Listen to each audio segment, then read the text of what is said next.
Live from Nashville, Tennessee, it's the Three with the Studio C Band.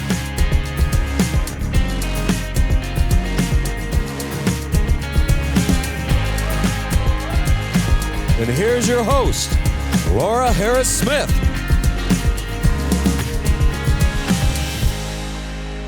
Hi everybody, I'm Laura Harris-Smith and welcome to The Three. Oh, I am so excited about today's show, and I know that last week you probably heard me say that I would be bringing you an episode with a review of the Debs Conference. It was a wonderful time in Texas this last week with the Cindy Jacobs Conference, Mike and Cindy Jacobs Conference. Deborah's United. Now, I love Cindy Jacobs. She's a spiritual mama to me. I love Mike Jacobs. I love the whole family, their kids, their grandkids. It's just a family affair. And hundreds of women, yes, even post-COVID, or some say we're in the middle of it still, but even though that's all going on in the world, probably 750, I don't know how many women gathered, and a few men, to just come together, worship, encourage one another. It was such a powerful time. You are already aware of the books that I write. I'm a naturopathic doctor. I have books on body, mind, and spirit health. And so I was really surprised after getting the invitation to come speak at Debs. I was surprised that the Lord was not giving me a message. I was like, Lord, I can't go do this if you're not going to give me anything. And I just assumed that it was going to be out of, either Get Well Soon or the 30-Day Faith Detox or the Healthy Living Handbook, Seeing the Voice of God, my new book that's coming out, Give It to God and Go to Bed. I was just assuming that he would just, business as usual. I'd go in and I'd speak on something like that was on my heart. Well, nope. Lo and behold, the Lord told me to revive an old book. It was a book that I had written and that nobody had ever seen. Actually, I have it right here. And it's called The Prodigal's Mother. Now, this little book it's never gone anywhere. I just wrote it. It's a poem. And I wrote it in 2017 on Mother's Day, and then designed a little book on Father's Day, put it all together. But because I only got like 8 copies, I think I sent one to Cindy Jacobs, sent one to my mom, I sent one to my friend Donna Savolto, and I had one. There were only like 6 or 8 copies in circulation, but because I did that, it cost about $35 to print each one, and there was no way I was going to go to a conference and try to sell those. So a friend of mine, a pastor at our church, actually, Pastor Shekinah, she asked, are you going to sell your Prodigal book? And I was like, I didn't even know you'd seen that. No, I don't have any of those. And they really urged me to somehow get this to where I could make it available to more people, which I did. And in doing so, and seeing how fast God got that together, I only got 100 copies. I was like, I'm going to get about 25, and what my husband said, no, it's going to be your number one bestseller. You need to get 100 copies and take it this weekend. Well, I did, and we almost entirely sold out. Y'all, I was so surprised. I got to that conference, and God had done the same thing with almost every other speaker there. Okay, there were 30 speakers, and Cindy had billed them as the 30 most powerful speakers in the world, or something to that effect. Women speakers in the world, something to that effect. And I remember thinking, the 29 of them and then me. I mean, I literally had one of those moments where I was just so honored to be there. But I'm going to tell you, the majority of them, at some point in their message, mentioned praying for a prodigal in your life. Wow, God has one voice. So you're going to, in this episode, hear part of that teaching. I don't even think we'll have time to bring it to you, so I'd like to bring the whole thing to you over 2 episodes. And then you're going to see in the show where I actually read this from the stage. There were women weeping. I am so grateful to the Lord for what He did. But it started out with a teaching from Luke 18. Do you know what that is? Well, I'm not going to tell you. I'm going to let you watch this, and you're going to find out how when the Lord highlighted it to me, that exact address, that reference. I didn't know what it was either, and it happened in a dream, and I'm going to let you see the result of it. So please listen here. This is we'll call it part 1 of my message as taught at the Deborah's United Conference in Cedar Hill, Texas. How is everybody?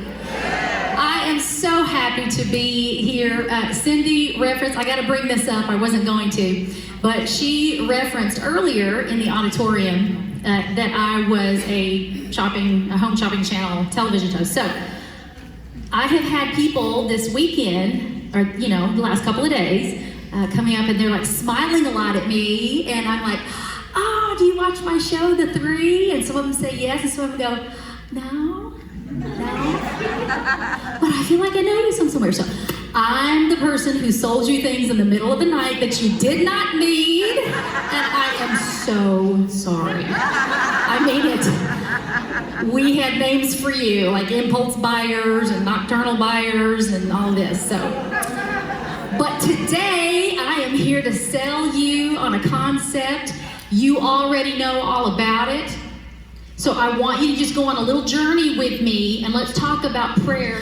It was about, 25 or so years ago, and I was really, really discouraged, okay? Y'all have never gotten discouraged, right? Nobody? Well, it was my health, my finances, relationships, like literally there seemed to be nothing good going for me. And I had 5 kids at the time. That alone should have been like, you're a blessed woman. God had to take me through some stuff to make me realize how blessed that I was.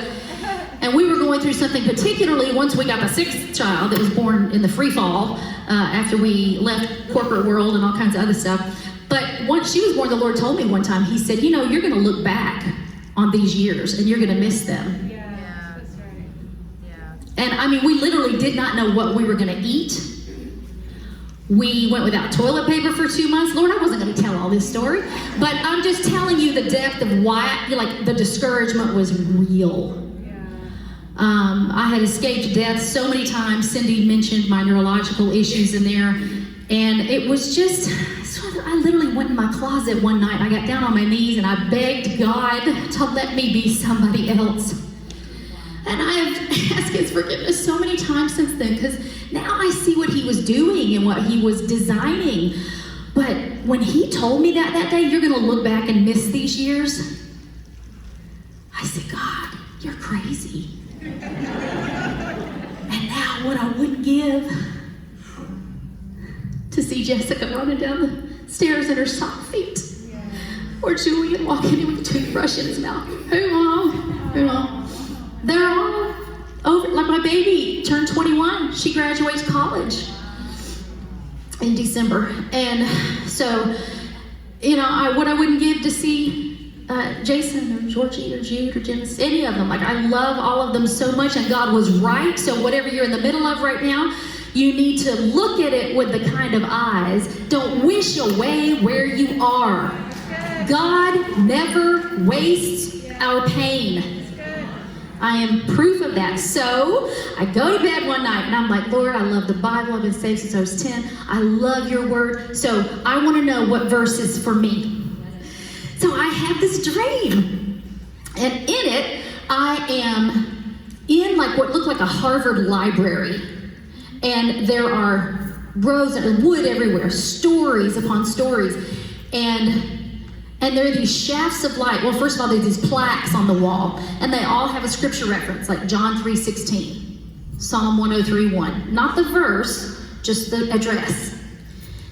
And all of a sudden, this big shaft of light shines on this one plaque, and I go over to it, and it says Luke 18:1-8.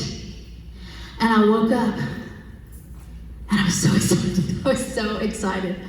I ran to my Bible and I got it out, and it is a parable, not one verse more, not one verse less, of the persistent woman. And so I want to read this to you right now. I'm going to read it in the King James, and you're going to know why in just a minute. So it says, and he spake a parable unto them to the end that they ought always to pray and not faint or not give up. Say, don't give up. Don't give up. There was in a city, a judge who feared not God and regarded not man, and there was a widow in that city, and she came oft unto him, saying, avenge me of my adversary. And he would not for a while. But afterwards he said within himself, though I fear not God, nor regard man, yet because this widow troubleth me, I will avenge her, lest she wear me out by her continual coming. And the Lord said, hear what the unrighteous judge saith, and shall not God avenge his elect that cry to him day and night, and yet he is long-suffering over them? I say unto you that he will avenge them speedily. Nevertheless, when the Son of Man cometh, shall he find faith on the earth? So verses 1 through 7 are all about how to pray, not give up, what you do, right? The players are different people and different wills of different people involved. But verse 8 is all about, and when he shows up to answer your prayer, did he even find faith? Are you still standing? Did you knock a few times and run away? Like, I'd hate to live verses 1 through 7. How many live verses 1 through 7? And then you get there, here comes verse 8, and you're not even there anymore. That will not be this woman. And by the time you leave here today, you're going to have an anointing for verse 8. You are going to stick around to the very end. You are not going to be a quitter. I'm telling you, I heard that passage, I read that passage, and I got up and I said, God, are you giving me permission to wear you out? He said, yes, I am. I said, all right. He actually said, isn't that what you asked? But like, you went to bed and asked me, what is my word? So I really believe that was God giving me the permission to wear him out. I got out my lipstick, I wrote really big on my bathroom mirror, avenge me of my adversary. We've been in the same house 31 years. It has, I'm sure, eaten into the film, like over the glass, in the mirror. It's been there so long. So good, and we're not done yet. So come right back after the break for part 2 of that message.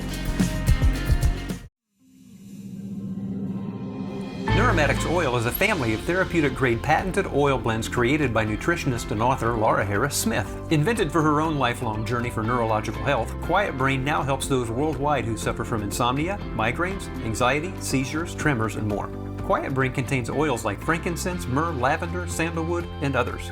Next, Happy Brain is a bright mood-lifting citrus blend and contains oils like lemon, lime, clementine, spearmint, and more. Users say it combats depression and even aids in weight loss. Next is Sharp Brain, Laura's Focus Blend, also used to improve cognitive memory issues with oils like coffee, cinnamon, vanilla, clove, and others. Each $69.95 bottle is a 10-week supply if used daily, or about $1 a day. And right now, buy 2 bottles and get the third one free, and get a free eye mask using the promo code on your screen at neuromaticsoil.com or at 1-855-784-3827. That's 1-855-QUIET-BRAIN. Hi everybody, welcome back from the break. You're watching The 3. I'm Laura, and I'm so glad that you're with us today. As I said before, and was showing you before, it was part of a sermon that I preached, a message that I brought at the Deborah's United Conference, Cindy and Mike Jacobs conference that they do for women each year. And it was so powerful. It was earlier this month in Cedar Hill, Texas. I am so privileged to have been able to minister to these women. I was shocked that the topic of prodigals, I was just absolutely shocked at how many people it was affecting. And it's not just mothers, it's grandmothers, stepmothers, godmothers, aunts, uncles, teachers. Every one of us evidently know someone who needs to get right with God, who's out of the family of God. And so I just want to urge you to listen to part 2 here, and I'm trying to fit most of it in, trying to get to a poem that I read based on a book that I wrote in 2017. So here we go. Here's more of my message in the parable of the prayer of the persistent woman. I want you to say, dig with me. Dig. It means to break up and move her, to push or poke something into or in. And now I want you to say the word prod. It's an abbreviation. Prod means like produce or production, okay? Now hold your phones up or your piece of paper if you're taking notes. And I want you to either type in or write the word. Ready for this? Prodigal. Oh, good. Yeah, good. The Greek definition is actually asotos. It means extravagantly and lavishly wasteful. But if you just look at the word, It says prodigal. So I'm here actually today to just tell you, prodding is not going and poking at your kid or your niece or your nephew or whoever it is, right? Prodding is you are insisting in the spirit realm, which you have authority in, what is going to be in that situation. And then the digging is you are digging, and maybe there's some need for personal repentance, or maybe there is a need for you to explore generational curses, family, all that kind of family trouble coming down the pike, and you need to say the buck stops here. I want you to stand up if you're a mother, stepmother, grandmother, godmother, aunt, come on, hurry, teacher, leader, or someone. You are in charge of someone younger than you, okay? Now I want you to, Lord, okay, that's awesome. Now I want you to sit down if you had never had a son, daughter, niece, nephew, grandchild, godchild, neighbor, student, or friend walk away from God. Sit down if you do not know a prodigal. Look at that. So I asked all of you to stand up if you were a mother, a grandmother, a godmother, stepmother, whatever. And then I asked you to sit down if you didn't know a prodigal. I didn't see one person that sat down. Now you can sit down. So here's the deal, guys. How many still have small children at home? How many have grown children? How many you need a different dictionary for both set of relationships? On Mother's Day 2017, I wrote a poem. It was taken from the biblical narrative in Luke about the prodigal son. But have you ever noticed who's not mentioned in that story? The mom. What's that about? Right? Where was she? So I just had this feeling like I've got to write it down. So I write the poem, I perform the poem. My husband said it's got to be a book. So I made it into a book. There's 8 copies in circulation. It was like me and Cindy and my mom and Mama Donna here on the front row. They were $35 each when you print them that little. And when I was getting ready to come here, and the Lord said, I was like, Lord, do I get to talk about my essential oil blends? We got patents and everything. That'd be cool. No. Can I talk about all my books? No. He told me to get out the Prodigal book. I was like, Lord, I don't really want to do that. I really don't want to do that. But he said it was needed. And have you noticed how many times this has come up in the last 48 hours? Ladies. So I'm going to read this to you as we close. I've got a wonderful musician up here. He's going to do that. And I'm just going to show you, I'm going to tell you that when Cindy read it, she texted me, she said, this book is so deep. It really hits the spot. I actually found out that many artists like Rembrandt did whole series on the prodigal son. So I filled the book up with beautiful imagery. I can still shut my eyes and be back in that room with those women who needed so much encouragement. So don't go anywhere, because after the break we're going to hear hopefully the remainder of that. It wound up being too much for this show, but I'm going to show you as much as I can, and then the poem, the presentation of this book, The Prodigal's Mother. And then we're going to pray for your prodigal. Come right back. Neuromatics Oil is a family of therapeutic-grade patented oil blends created by nutritionist and author Laura Harris Smith. Invented for her own lifelong journey for neurological health, Quiet Brain now helps those worldwide who suffer from insomnia, migraines, anxiety, seizures, tremors, and more. Quiet Brain contains oils like frankincense, myrrh, lavender, sandalwood, and others. Next, Happy Brain is a bright mood-lifting citrus blend and contains oils like lemon, lime, clementine, spearmint, and more. Users say it combats depression and even aids in weight loss. Next is Sharp Brain, Laura's Focus blend, also used to improve cognitive memory issues with oils like coffee, cinnamon, vanilla, clove, and others.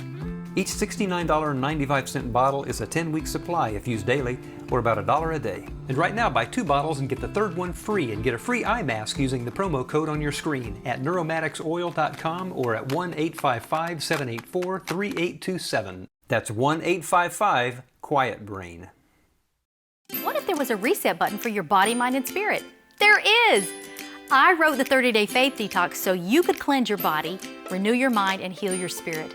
There are 30 daily devotionals to confront emotional residues from past trials, what I call faith toxins, prayers to refresh your spirit, and then through yummy strategic foods, each of your 15 body systems are cleansed for a total body detox. People are losing weight and gaining faith. Go to lauraharrissmith.com today to get your copy of the 30-Day Faith Detox. Hey guys, welcome back from the break. I'm Laura and you're watching The 3, and now we are on the final segment. I'm going to let you hear once again the poem, the book. I read it at the conference because I'm still so humbled at what God did. Listen now to that presentation. You've heard this 3-man story of the prodigal all your life, but now let's hear from her who's silent, the mother and the wife. I bore them both, I raised them both, I used to watch them play, and I was there the day one broke our hearts and walked away. To seek inheritance early meant you wished your father dead. I felt the shame when at the well. I knew friends shook their heads. As if that wasn't bad enough, at home the cloud would fall. One story at the table, one memory in the hall. And I would watch my husband, who taught both to sow and reap, turn himself away from me and cry himself. Our other son observed all this and did his best to serve. He picked up slack and pondered lack, which he did not deserve. It's not about the money, the dishonor, or an heir. I wonder if he's eating. I hear there's famine there. Some days I'd pass the road broom where I'd often stop and pine. His finest robe still hung there. I kept his sandals shine. So on the day when he came home all soiled with dirt and dung, my husband sent slaves for the robe, but I knew where it hung. It took a while to fetch it all. I've never run so fast. My husband ran right toward our son, but I ran toward the past. I needed him to fit those clothes. I needed what had been. But when I stood in front of him, he was so foul and thin.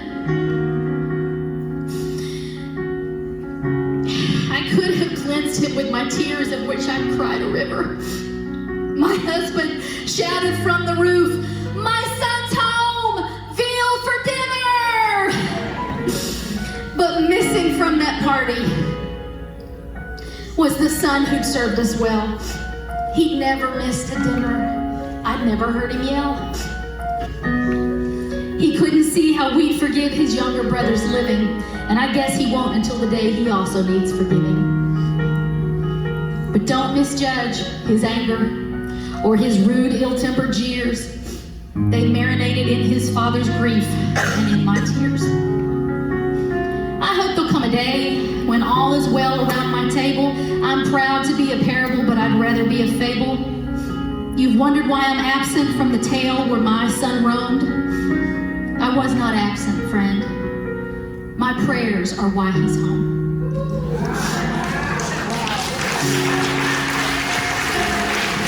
Thank you, Lord. You can see the passage of the parable. Prodigal son is at the end. All the pictures are here and their credits. But right here on this page, this is what we added. It's your family tree. And you're going to write your name on the trunk. You're going to write your children's names on the branches. You're going to write your grandchildren's name in the leaves. You're going to write your parents' name or your spiritual leaders' names in the roots. And you're going to pray and water this thing daily. You're going to water your family in prayer daily. You ladies, wear God out. Wear him out. He said, I gave you permission. Yes, you can give them permission. Wear God out. Well, we went on to have prayer time, an extended prayer time after the reading of this book, and for these women, and women were just crying all over the room, weeping all over the room. and I had given out an email address to them. I want to give it out to you. I want you to get a copy of this book in your hands. We were actually able to, I didn't tell you this part earlier, because I was able to print a few more and make it paperback. It was hardcover before and it was $35. Now I've got it down to $10 a book. And I did that because I want to put one in each of your hands. I cannot tell you enough how proud I am of this last little page here. This is your family tree. And you're going to put your family name on the trunk. You're going to put your children's names on the branches. You're going to put your grandchildren's name in the leaves. And you're going to put your parents or your spiritual leaders' names in those roots. And you're going to pray over it daily and water it with your tears if necessary. But your family is your legacy. And so I just pray right now for you, for your family, that if you are one of those that could have stood in this audience and said, yes, I have somebody that I'm praying back to God, that your prayers, first of all, you'd be encouraged they're being heard. And second of all, there are thousands, tens of thousands, hundreds of thousands of women, mothers and fathers all over this planet who are praying those prayers with you.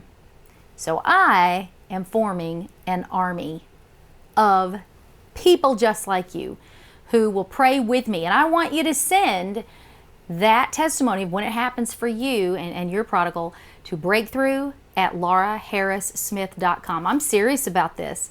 I'm serious about this next generation. I've got 6 adult kids and I'm crazy about every one of them.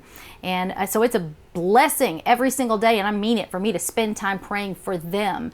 And it just made me want to, as I said, at God's leadership, Him telling me to take this message to this conference, it made me want to encourage others.